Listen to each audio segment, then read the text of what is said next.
بسم اللہ الرحمن الرحیم. ناظرین السلام علیکم. میں ہوں آپ کا میزبان صابر شاکر وفاقی دارالحکومت اسلام آباد سے. کچھ تازہ ترین اطلاعات اور اہم خبریں آپ سے شیئر کرتے ہیں جی. تقریباً 2-3 ہفتے پہلے میں نے آپ کو بتایا تھا کہ سیاسی منظرنامہ تبدیل ہونے والا ہے, سیاسی موسم بڑا خوشگوار ہونے والا ہے اور کشیدگی ختم ہو جائے گی. اور لوگ میری بات کو مانتے نہیں تھے, بلکہ وہ بالکل اپوزٹ بات کر رہے تھے, اور وہ یہ سمجھ رہے تھے کہ باجوہ کی جو پالیسیاں ہیں وہ کنٹینیو رہیں گی, باجوہ کا ایجنڈا, باجوہ کا اسکرپٹ, یہ سارے کا سارا وہ کنٹینیو کرتا رہے گا, کیونکہ ابھی تک جو فیلڈنگ سیٹ کی ہوئی ہے وہ باجوہ صاحب کی ہوئی ہے, اور باجوہ صاحب بڑے ایکٹیو بھی ہیں. چودھری پرویز لائی صاحب کو بھی فون کر رہے ہیں, سابق چیف جسٹس ثاقب نثار صاحب کے گھر چلے گئے, اور جرنلسٹوں کو بلا بلا کے سٹوریز فیڈ کر رہے ہیں, بہت کچھ کر رہے ہیں, ایکٹیو ہو گئے ہیں. دراصل باجوہ صاحب کو کچھ چیزوں کا اندازہ ہو گیا تھا, اس لیے وہ آ رہے تھے, اگریسیولی آ رہے تھے, وہ پریمپٹیو سٹرائک کر رہے تھے, اور وہ سمجھ رہے تھے کہ شاید اس طریقے سے کرنے سے جو ان کی طرف رخ انور ہے, جو ان کی طرف تیر چلنے ہیں, وہ ان کا رخ تبدیل کر لیا جائے گا. اس لیے ان کو خطرہ, کیونکہ آپ کو پتہ ہے نا کہ 6 سال وہ رہے ہیں, اور مخبرین تو موجود ہیں, اور مخبر ان کے موجود ہیں, تو وہ ان کو بتاتے رہتے ہیں وقتاً فوقتاً, گاہے بگاہے انفارم کرتے رہتے ہیں کہ جناب کچھ نہ کچھ گڑبڑ ہو رہی ہے, کچھ نہ کچھ ہل ہو رہی ہے. اس لیے باجوہ صاحب ذرا تھوڑے سے زیادہ ایکٹیو ہو گئے تھے, اگریسو ہو گئے تھے, اور وہ اصل میں وہ اپنے انسٹیٹیوشن کو اور موجودہ آرمی چیف ان کے لیے مسائل پیدا کرنے کی کوشش کر رہے تھے, اور ہر تیسرے دن ملاقاتیں کر رہے ہیں سسر جی بھی, اور سب مل ملا کے, تو بہت زیادہ انہوں نے اپنے خود ساختہ طریقے سے امیج بلڈنگ کرنے کی کوشش کی. تو وہ چیزیں جو ہیں وہ کام نہیں آ سکیں, اور اس کی ریزن ہے کہ کچھ انکوائریز شروع ہو چکی ہیں, اور کچھ انکوائریز ابھی پائپ لائن میں ہیں. بہت ہی سنجیدگی سے معاملات کو آگے بڑھایا جا رہا ہے. اور دوسری جانب جو پولیٹیکل پلیئرز ہیں وہ آہستہ آہستہ اپنی ری پوزیشننگ کر رہے ہیں, اور ری پوزیشن اس لیے کر رہے ہیں, اپنی اصل پوزیشن پہ واپس آ رہے ہیں. انہوں نے الیکشن لڑنا ہے, اور الیکشن لڑنے کی وجہ سے اپنا جو ووٹ بینک ہے, اپنی کھوئی ہوئی ساکھ ہے, وہ بحال کرنے کی کوشش کر رہے ہیں. اس کی وجہ یہ ہے کہ اس سارے معاملے میں جو گین کیا وہ ملا اگر پاکستان مسلم لیگ نواز یعنی کہ شہباز شریف فیملی اینڈ کمپنی کو, انہوں نے اپنے مقدمات ختم کروائے, نیب کے جو چل رہے تھے, نیب کے مقدمات, ایف آئی اے کے مقدمات, وہ ختم کروا لیے. پیپلز پارٹی نے اس سے فائدہ اٹھایا, کیونکہ ایم کیو ایم کے کوئی مقدمات نہیں تھے, نیب آرڈیننس جس سے ان کو فائدہ ہوتا, ایم کیو ایم کے کوئی مقدمات نہیں تھے. اس کے بعد بی اے پی کے باپ کے کوئی مقدمات نہیں تھے. چھوٹے گروپ شاہزین بگٹی اے بی سی جتنے بھی ہیں, ان کا کسی کا کوئی مقدمہ نہیں تھا, اور ان کی لیڈرشپ کو کوئی مسائل نہیں تھا. اس لیے انہوں نے تو باجوہ صاحب کی ہدایات پہ عمل کیا, کیونکہ نیب ترامیم میں ایک شک ڈالی گئی تھی, اور وہ یہ ڈالی گئی تھی کہ جو پراپرٹیز ہیں فیملی ممبرز کے نام اگر وہ ہیں تو ان کے بارے میں نہیں پوچھا جائے گا سرپرست سے. یعنی اگر کوئی سرکاری ملازم ہے یا کسی اہم عہدے سے ریٹائر ہوئے, فار ایگزامپل باجوہ صاحب ہیں, فار ایگزامپل عمران خان صاحب ہیں, یا شہباز شریف صاحب ہیں. اب جو نیا نیب کا قانون ہے, یہ جتنا بھی خدا نہ خواستہ یہ بنائیں, ان کے بچے, ان کی فیملی ممبر جتنا مرضی مال بنائیں, اس سے ان کو نہیں پوچھا جائے گا. وہ نیب کی دستہ سے نکال دیا. تو اس نیب ترامیم میں یہ چیز بھی شامل کی گئی تھی, اور اس کا پھر وہی ہوا. احمد نورانی کی سٹوری آپ دیکھ لیں, اور اب باجوہ صاحب کو کوئی خطرہ نہیں ہے.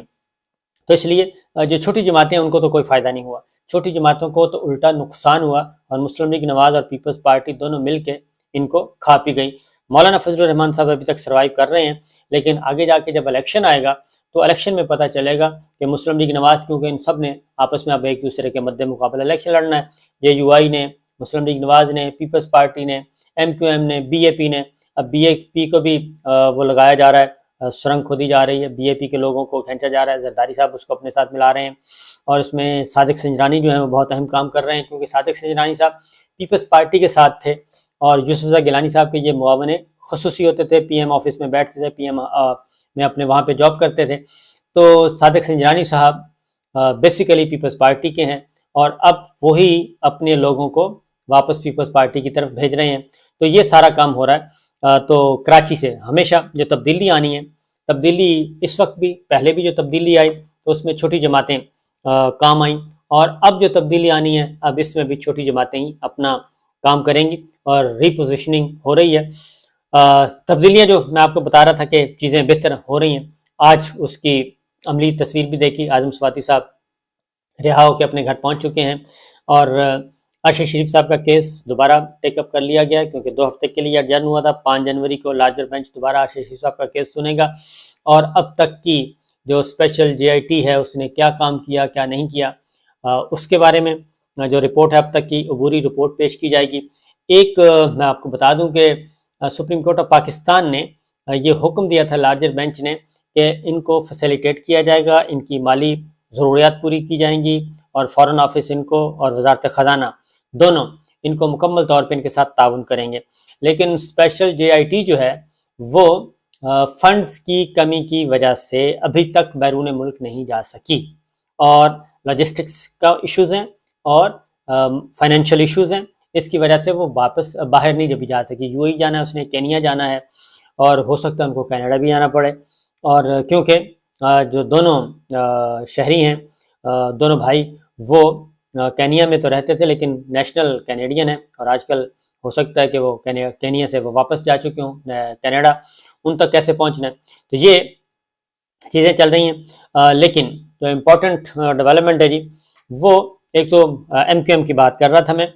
ایم کیو ایم کے جو مسائل ہیں وہ پچھلی ویڈیو میں بتایا، اب مزید تھوڑی سی ڈیولپمنٹ ہوئی ہے۔ پیپلز پارٹی کا کوئی چانس نہیں ہے جی، انہوں نے کہہ دیا ہے کہ اب نئی حلقہ بندیاں ممکن نہیں، انہی حلقہ بندیوں کے ساتھ یہ الیکشن ہوگا۔ یہ ایم کیو ایم کو پیپلز پارٹی نے صاف جواب دے دیا، سیاسی طور پہ بھی قانونی طور پہ بھی۔ اب ان کی نظریں ہیں فیڈرل گورنمنٹ پہ، شہباز شریف صاحب پہ، کہ جی آپ بہت کچھ کر سکتے ہیں، اور ایک طریقہ ہے، اور کیونکہ جماعت اسلامی، پاکستان تحریک انصاف اور یہ M Q M, P S P, یہ سارے ایک ہو رہے ہیں، کیونکہ اس 1 پوائنٹ ایجنڈے پہ اب کراچی میں ایکٹیویٹی ہو گئی ہے سٹارٹ، کیونکہ وہ انہوں نے کہا ہے کہ اگر پرانی حلقہ بندیوں پہ الیکشن نئے، یہ جو اس وقت کی سٹیٹس ہے، اگر انہی حلقہ بندیوں پہ الیکشن ہوئے تو پھر ایم کیو ایم فیصلہ کرے گی کہ وہ حکومت میں رہتے ہوئے ان میں حصہ لے گی یا حکومت سے الگ ہو جائے گی، اور اگر وہ حکومت سے الگ ہو جاتی ہے تو پھر ظاہر ہے اس کے بعد پھر اگلا نشانہ جو ہے، اگلی منزل ہے بی اے پی، اور بی اے پی کے ساتھ بھی یہی کچھ ہو رہا ہے جو ایم کیو ایم کے ساتھ ہو رہا ہے، نہ ان کو کچھ ملا نہ ایم کیو ایم کو کچھ ملا، تو اس پہ اب ڈپینڈ کرتا ہے کہ یہ کب اناؤنس کرتے ہیں۔ ادروائز یہ ہے اگر آپ نے بلدیاتی الیکشن نہیں دینا، کیونکہ اگر اس بار اس موقع پہ ایم کیو ایم اگر گیو اپ کرتی ہے اور اس کو کچھ نہیں ملتا تو اس کا مطلب ہے کراچی سے وہ نکل گئی، اور ان کا جو ایک ری یونین کا ایک انہوں نے اپنے آپ کو ایک ہوے کے طور پہ پیش کرنا ہے، وہ ہوا ختم ہو جائے گا اگر اس وقت انہوں نے کوئی تھرل پیدا نہ کیا، اس لیے ان کی مجبوری ہے تھرل پیدا کرنا۔ ہاں ایک اور طریقہ ہو سکتا ہے کہ 12-14 ارب روپے کا، 15 ارب روپے کا کوئی ترقیاتی فنڈ مل جائے ترقیاتی اسکیموں کے لیے، میں نے اس کو فیڈرل گورنمنٹ دے دے، کیونکہ شہباز شریف صاحب کو خطرہ ہے، فیڈرل گورنمنٹ کو خطرہ ہے، صوبائی حکومت کو تو کوئی خطرہ نہیں ہے۔ ایم کیو ایم اگر ایک سائڈ پہ ہوتی ہے، فیڈرل گورنمنٹ سے کابینہ سے باہر آتی ہے تو فیڈرل گورنمنٹ کو خطرہ ہوگا، اور صوبائی اسمبلی کو تو کوئی خطرہ نہیں ہے، سندھ اسمبلی کو، وہ تو جب ہوں گی تو اس وقت ہوگا۔ تو یہ بھی ہو سکتا ہے اس پہ کوئی معاملات طے پا جائیں کہ ٹھیک ہے بلدیاتی الیکشن رہنے دیں، اب نکلتے ہیں تو نکل جائیں، لیکن دوسرا جو ایک اور آپشن ہے وہ بہترین آپشن ہو سکتا ہے، کیونکہ Pakistan Tehreek Insaf, M Q M, Jamaat Islami, Peoples party, یعنی کہ مائنس پیپلز پارٹی، تمام جماعتیں اس نقطے پہ ایک ہیں، اور اگر وہ ہو جاتا ہے تو صدر مملکت وہ کہیں گے فیڈرل گورنمنٹ کو، ایم کیو ایم کہہ سکتی ہے کہ جناب آپ پھر صدر مملکت سے کو بھیجیں آرڈیننس، اور آرڈیننس جاری کروا کے تو یہ سارا کچھ آپ ختم کر سکتے ہیں، اور اس کو ڈیلے کر سکتے ہیں بلدیاتی الیکشن کو، ان حلقہ بندیوں کو تبدیل کر سکتے ہیں، اور اگر آپ چاہیں تو یہ ایک شارٹ کٹ لگ سکتا ہے، بشرطے کہ اس پہ مسلم لیگ نواز جو ہے وہ سپورٹ کرے ایم کیو ایم کو، لیکن اگر ایم کیو ایم کو سپورٹ کرتی ہے اس موقع پہ آ کے اور بلدیاتی الیکشن روکتی ہے، اس کا مطلب ہے پیپلز پارٹی کو وہ ڈس پہنچا رہی ہے، اور پیپلز پارٹی اور ایم کیو ایم دونوں میں سے کسی ایک کی چوائس کرنی پڑے مسلم لیگ نواز کو، تو وہ ایم کیو ایم، وہ مسلم لیگ پیپلز پارٹی کی کرے گی، وہ ایم کیو ایم کو کیوں کرے گی؟ بہت ہی ایک دوسرے میں سینگ پھنسے ہوئے ہیں، تو دیکھنا ہے کہ اس سے برآمد کیا ہوتا ہے۔ لیکن بہرحال دوسری جانب ایک اور خبر جو ہے وہ مسلم لیگ نواز کے اندر بھی ایک شروع ہو چکی ہے، ٹسل، ویسے تو پہلے سے ہی ٹسل شروع ہوئی ہے، کیونکہ نواز شریف صاحب کی پاکستان واپسی ابھی تک ممکن نہیں ہو سکی، اور پاکستان کی نہ صرف ان کی واپسی ممکن نہیں ہو سکی، بلکہ جو باقی جو نواز شریف اور مریم گروپ ہے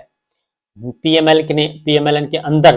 وہ سخت نالا نہیں بلکہ سخت غصے میں ہے۔ شاہد خاقان عباسی بالکل وہ ایکسٹریم پہ پہنچے ہوئے ہیں،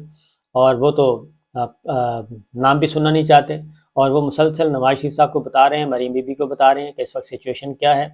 اور اسی طریقے سے ان کا خیال ہے کہ سینئر لیڈرشپ کو شہباز شریف صاحب کوئی لفٹ نہیں کراتے، اور وہ ٹھپا لگایا ہوا ہے کہ یہ مریم کا آدمی ہے، یہ نواز شریف کا آدمی ہے، یہ اس کی کیمپ کا ہے، یہ اس کے کیمپ کا ہے، تو وہ صرف اپنے کیمپ کے لوگوں کو، اور یہاں تک کہ جو باجوہ صاحب کی باقیات ہے یا ان کے نومینی ہیں ان کو زیادہ اہمیت دی جاتی ہے، وہ یہاں تک کہتے ہیں۔ تو یہ ایک اندر خانے چل رہی ہے ٹسل، اور اب مسلم لیگ نواز جو ہے وہ اس نے سٹیپ لیا، نواز شریف صاحب نے لیا ہے، مریم بی بی کو بنا دیا ہے سینئر نائب صدر، اور پلس بنا دیا ہے چیف آرگنائزر پارٹی کا، کہ وہ جائیں، اور اب ان کی واپسی کا بندوبست کیا جا رہا ہے کہ جی واپس پہنچیں، نواز شریف صاحب بعد میں دیکھیں گے، ان کا مسائل بعد میں حل ہوں گے، لیکن پہلے آپ چلے جائیں۔ اس پہ ابھی تک مریم بی سوچ رہی ہیں کہ وہ چلی جائیں، کیونکہ ان پہ تو کوئی مقدمہ نہیں، کوئی کلیئر ہے۔ نواز شریف صاحب کے اوپر وطن واپسی والا جو ہے وہ ابھی رسکی کام ہے، اور مسلم لیگ نواز جو ہے یعنی کہ نواز شریف صاحب وہ انتظار کر رہے ہیں مکمل طور پہ سیکیور ہونے کا۔ اس کی ریزن میں آپ کو بتا دوں کہ کچھ چیزیں اسٹیبلشمنٹ کی طرف سے، یعنی کہ نئی military leadership general Asim Munir صاحب کی طرف سے کچھ چیزیں ایک فائنل ہوئی ہیں، ایک لائن کھینچ دی گئی کہ یہ لائن جو ہے یہ اسٹیبلشمنٹ یہ لائن کراس نہیں کرے گی، اور وہ ملٹری ظاہر ہے آئی ایس آئی ہو یا باقی ہوں، ریڈ لائن کراس نہیں کی جائے گی، باقی جو اسٹیبلشمنٹ کا ایک رول ہے وہ جاری رہے گا، وہ اس سے کوئی بھی انکاری نہیں کر سکتا۔ اس میں براہ راست جو ہے کسی کو بھی اسٹیبلشمنٹ کی طرف سے، ملٹری لیڈرشپ کی طرف سے کسی جج کو اپروچ نہیں کیا جائے گا، اور کسی جوڈیشل پروسیس میں انٹروین نہیں کیا جائے گا، کسی پہ پریشر نہیں ڈالا جائے گا، کیونکہ اعظم سواتی صاحب والا معاملہ جب ہوا تو بلوچستان سے ان کو ریلیف مل گیا، سندھ ہائی کورٹ سے ریلیف مل گیا، اور اس کے بعد پھر جس طریقے سے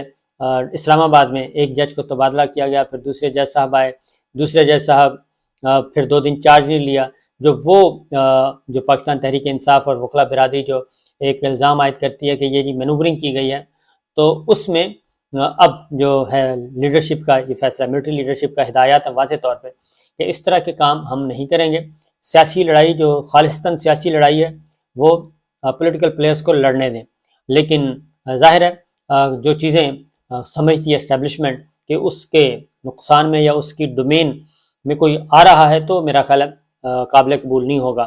تو بہرحال یہ سارا ایک مجموعی طور پہ ایک نقشہ میں نے آپ کے سامنے رکھ دوں، باقی اسٹیبلشمنٹ کیا سوچ رہی ہے اور پولیٹیکل پلیئرز کیا سوچ رہے ہیں اس پہ بارے میں ایک ڈیٹیل انشاءاللہ اگلے ولاگ میں آپ کو بتاؤں گا۔ اجازت دیجیے، اللہ حافظ۔